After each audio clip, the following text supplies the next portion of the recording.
महर्षि विराट कोहली और अनुष्का आए थे। विराज बैठ प्रसन्न हो। जी ठीक। हाँ नहीं, ठीक ही रहना चाहिए।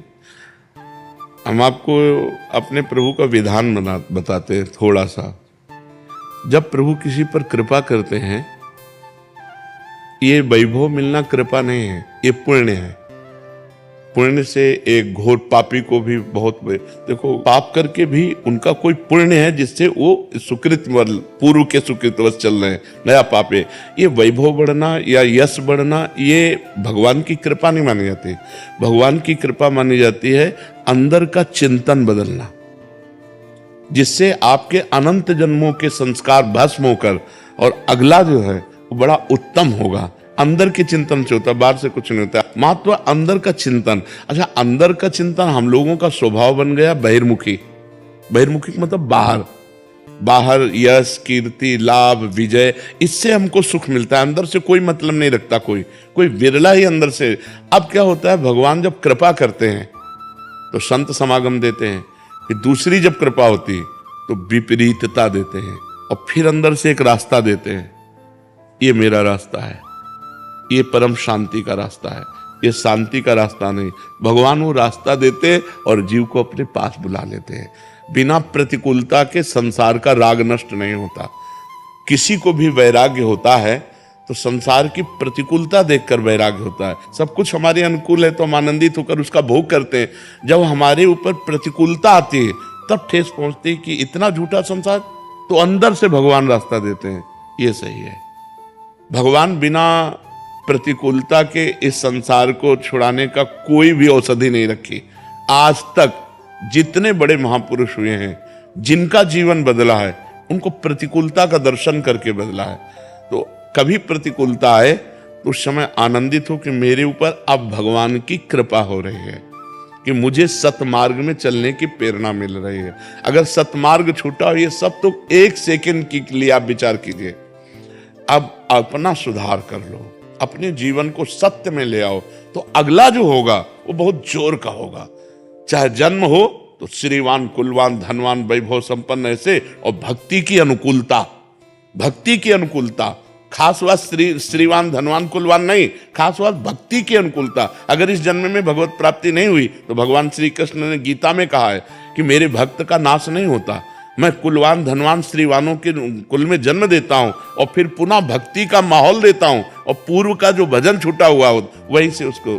अब बिल्कुल ऐसे ही रहो जैसे रह रहे हो, बिल्कुल संसारिक बन करके रहो, लेकिन अंदर का चिंतन आपका बदल जाए। अंदर के चिंतन में आपकी यश की भावना न रह जाए, अंदर के चिंतन में आपको धन बढ़ाने की भावना न रह जाए। अंदर का चिंतन हो जाए, प्रभु बहुत जन्म व्यतीत हो गए, अब एक बार आपसे मिलना चाहती हूँ, एक बार आपसे मिलना चाहते हैं प्रभु, मुझे आप चाहिए, अब संसार नहीं। तो बात बन जाएगी, तो बात बन जाएगी। तो इसलिए आनंद पूर्वक भगवान का नाम जप करो, बिल्कुल चिंता मत करो। बाबा, क्या नाम जप से हो जाएगा पूरा? ये हम अपने जीवन का अनुभव बताते हैं। सांख्य योग और अष्टांग योग और कर्म योग और भक्ति योग, चारों योगों में प्रवेश रहा है। पहले हम सन्यासी रहे 20 वर्ष सन्यासी रहे काशी विश्वनाथ जी। तो हम सांख्य योग, अष्टांग योग, जो अष्टांग योग है ना, अष्टांग योग कर्म योग, इन तीनों को अच्छी प्रकार जान करके और फिर भक्ति योग में आए हैं। स्वयं भगवान शंकर से बढ़कर कोई ज्ञानी तो नहीं ना, सनकादि से बढ़कर कोई ज्ञानी नहीं। वो हरिशरणम सनकादि हर समय जपते रहते हैं। भगवान शिव राम राम राम राम राम राम जपते रहते हैं। हम वृंदावनवासी प्रिया प्रीतम के उपासी, तो जो राम में राह है वही राह है, जो धा है ये रस देने वाली वस्तु है। तो हम राधा राधा राधा राधा, मतलब आप ये समझो कि हमारी इतनी तार्किक बुद्धि रही, हमारी श्रद्धालु बुद्धि नहीं रही। सन्यासी की जो बुद्धि होती है वो तर्क प्रधान होती, कसौटी पर कसने पर।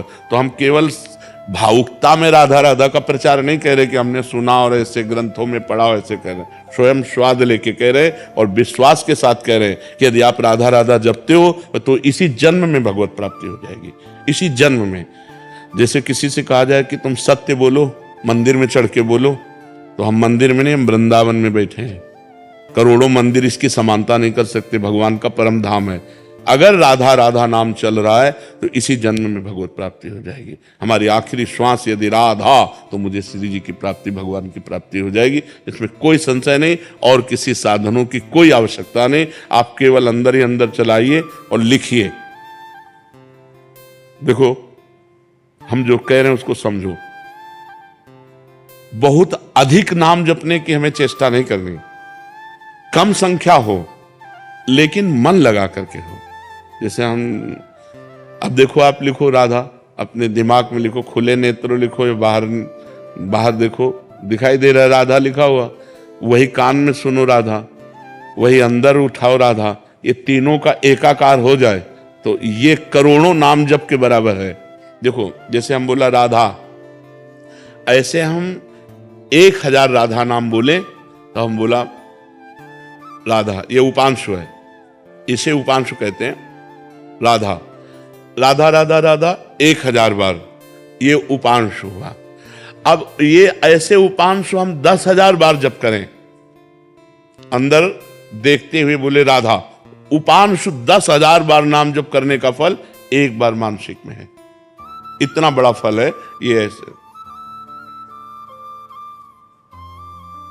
राधा राधा राधा चल रहा है, नेत्रों से हम उसे देख रहे हैं, कानों से उसे सुन रहे हैं। आप देखना कि अगर मन भगेगा तो आप लिख नहीं पाओगे राधा नाम, अगर लिख रहे हो तो मन भगेगा नहीं। तो चाहे 10 बार लिखो, 100 बार लिखो, लेकिन एक अभ्यास बनाओ ऐसा कि कुछ समय शांति से स्नान आदि करके बैठ गए और राधा राधा लिख रहे हैं, उसी का चिंतन कर रहे हैं। इसे अपना जीवन बना लो, फिर आप परिणाम में खुद देख लेना। कोई घाटे का सौदा तो है नहीं। ठीक है। राधे राधे महाराज जी, आपके चरणों में दंडवत प्रणाम। गुरुदेव भगवान, श्रीमद् भगवत गीता में भगवान श्री कृष्ण कहते हैं कि काम, क्रोध और लोभ, ये 3 प्रकार के नरक के दरवाजे जीवात्मा। त्रिविधम नरकस्येदं द्वारम नाशम आत्मनः कामः क्रोधः तथा लोभः तस्माद् दैत्यं त्यजेत्। महाराज जी, इन तीनों का त्याग कर देना चाहिए, परंतु इस भौतिक संसार में रहते हुए ये चीजें स्वतः ही जीवन में आ जाती हैं। महाराज जी, ऐसे में इस नरक से कैसे बाहर निकले? स्वतः विष आएगा, खा जाओगे? स्वतः विष आ गए तो खा जाओगे क्या? विवेक है कि ये विष है, ये खाद्य नहीं है। स्वतः हमारे सामने अगर भोग आते हैं तो वो धर्मयुक्त हैं या अधर्मयुक्त। जैसे भगवान ने काम को नरक का द्वार बताया, तो एक जगह काम को अपना स्वरूप बताया विभूतियों में। जब भगवान विभूतियों का वर्णन करते हैं तो कहते हैं धर्मयुक्त काम मैं हूं। जैसे पानी ग्रहण किया, धर्मयुक्त पत्नी शास्त्र सम्मानित स्वीकार किया।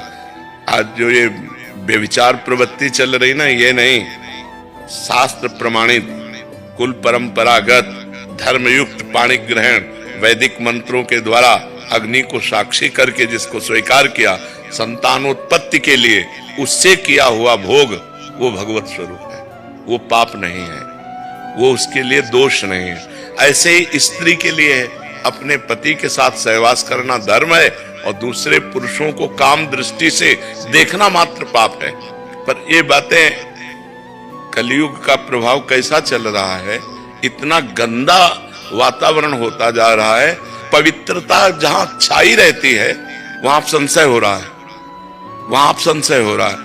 ऐसे पवित्र संबंधों में ये गंदी बातें प्रवेश कर रही हैं जहां दिमाग काम नहीं करता। ऐसा कैसे हो सकता है? समाज में कितनी गंदगी फैल रही है, कितना गंदा व्यवहार हो रहा है। ये समझा ही नहीं जा रहा कि ये धर्म है। शरीर को पवित्र रखना धर्म है।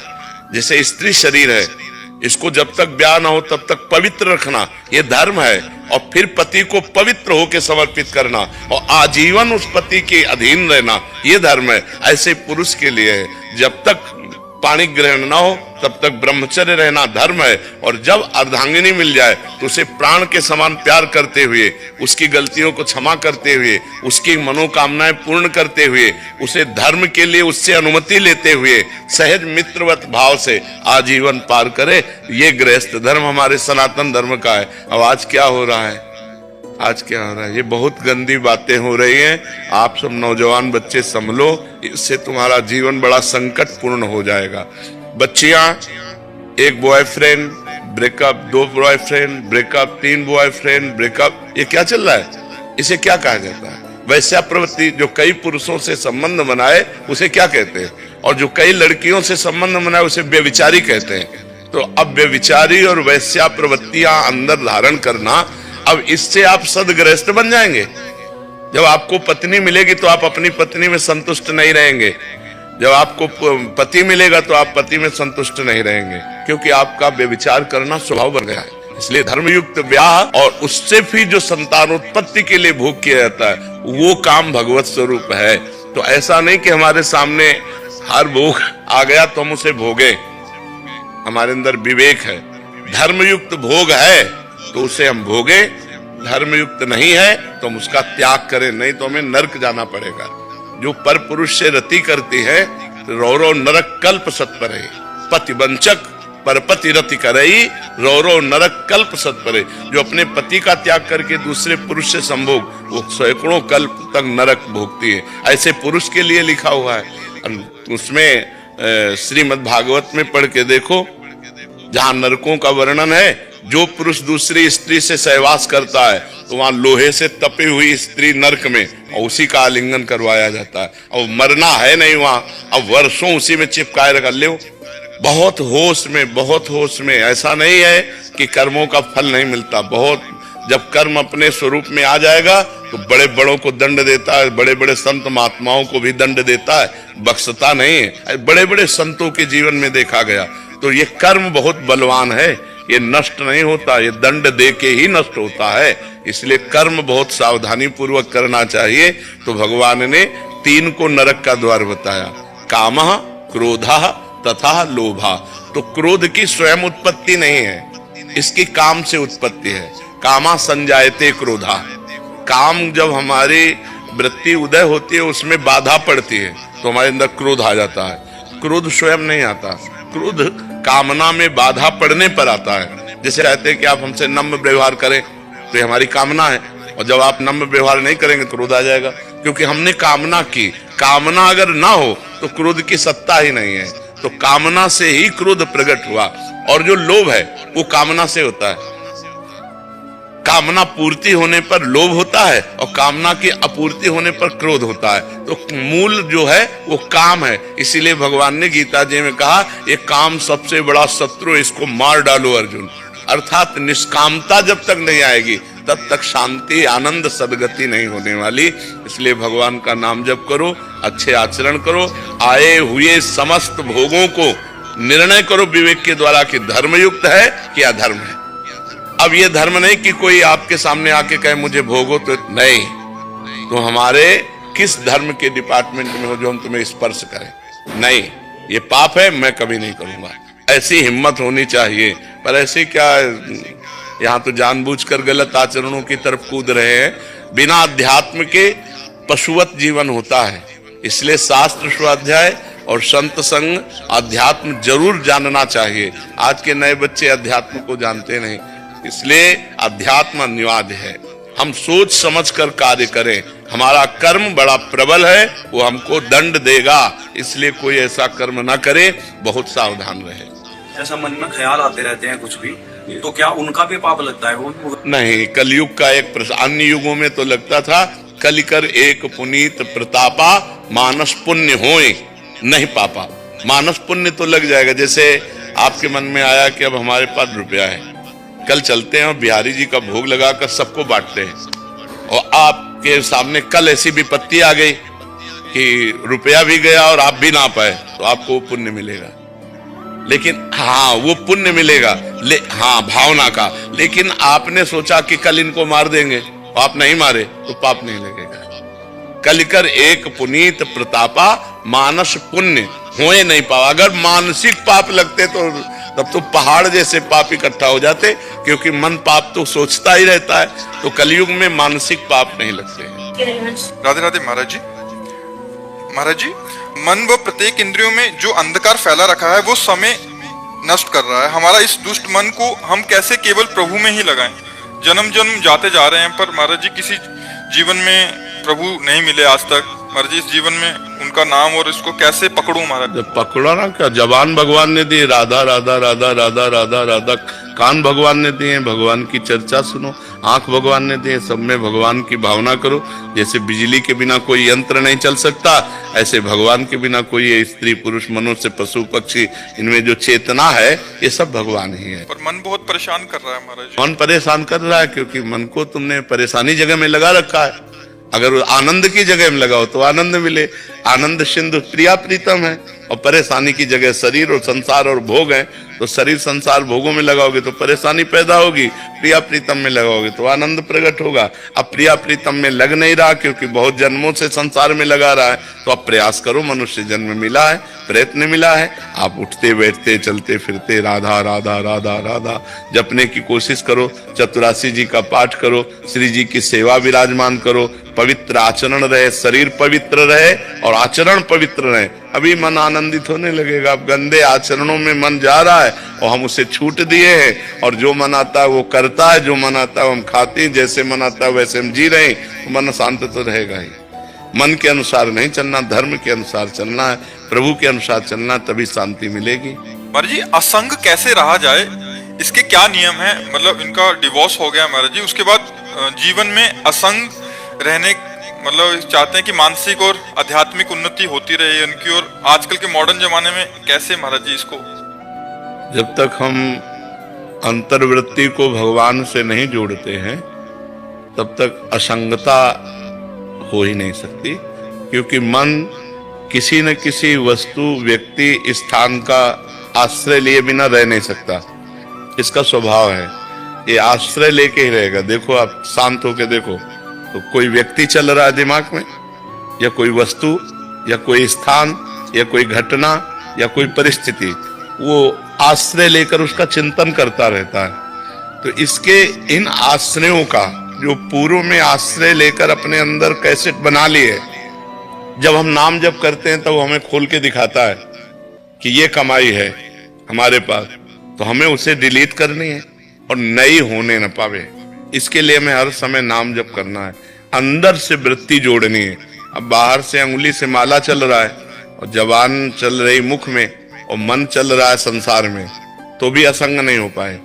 मन मैयासक्त मनाह पार्थ, भगवान ने कहा मेरे में आसक्त मन वाला बने। तो भगवान की जब हम लीला कथाएं सुनते हैं, जैसे भागवत का 10वां स्कंद है, हम स्वयं पढ़ें, हम खूब कानों से सुने, भगवान की लीला कथाएं सुनते हैं, भगवान का नाम जप करते हैं और भगवान के मार्ग में चलते हैं, तो हमारे अंदर एक पावर आता है, भागवतिक पावर, उससे हम असंग रहते हैं। हमें अच्छा ही नहीं लगेगा। ऐसे लगता है कि मैं अकेला हूं, कोई तो मेरा होना चाहिए, ऐसा लगता है ना, सबको लगता है। जिसके हम गोद में सर रखकर चैन से सो सके वो केवल भगवान है, नहीं तो संसार कपटी है। ये पाए जान जगत में सब जन कपटी कुटिल कलयुगी टंच। ऊपर से क्या है अंदर से क्या है जान पाना बड़ा कठिन है। ऊपर से कुछ और भाषा है और दिखावा है, और अंदर से बहुत और दिखावा है। तो एक है जो भीतर और बाहर दोनों से एक है, वो भगवान है। भगवान का हम आश्रय लें, जिससे भी मिले हमारा पवित्र व्यवहार होना चाहिए, गंदा आचरण नहीं होना चाहिए। कोई हमको गाली दे तो हम सुन के सह जाएं, हम किसी को पलट के गाली ना दें, और नाम जप करें तो धीरे धीरे हमारे अंदर अध्यात्म की वो योग्यता आएगी जिसे असंगता कहते हैं। असंगो हम पुरुषा, मैं असंग हूं, यह ऐसा अनुभव होगा, क्योंकि वास्तविक हम असंग हैं। हमारा जो स्वरूप है वो असंग ही है। वो कभी पर वो स्वरूप जो है गलती कर बैठा, देह को मैं मानकर, अंतःकरण मन बुद्धि को मैं मानकर वो फंस गया। इसलिए नाम जप करो, भगवत चर्चा सुनो, सत्संग सुनो और अच्छे आचरण करो, पवित्र आचरण करो, तभी असंगता है। गलत आचरण करे और अध्यात्म की बातें करे, वो बातें बातें केवल है, जीवन में प्रकाश नहीं होगा। अगर जीवन को उन्नतिशील बनाना है, बढ़िया सुखमय जीवन व्यतीत करना है, तो गंदे आचरणों को पहले रोको। जो पाप आचरण है उनको रोको, अच्छे आचरण करो और नाम जप करो। बाबा इसका बल आपको नहीं, ये बल जो हमें जहां से मिला है वही खजाना तुम्हें दे रहे हैं। मान लो हम कह रहे राधा राधा जपो, भगवत चर्चा सुनो, तो इसी से तो हमें बल मिला है। जिस बल से हम टिके हुए हैं वही बल हम सबको दे रहे हैं। अगर इस बल को आप स्वीकार करें तो लंबे समय में आप खुद अनुभव करेंगे कि आपके अंदर कैसी क्षमता बढ़ रही है, आपके अंदर कैसे भाव बढ़ रहे हैं। राधे राधे महाराज जी। महाराज जी, क्या नाम जप से मनुष्य की मतलब मेरी रजोगुण की प्रवृत्ति बदल सकती है?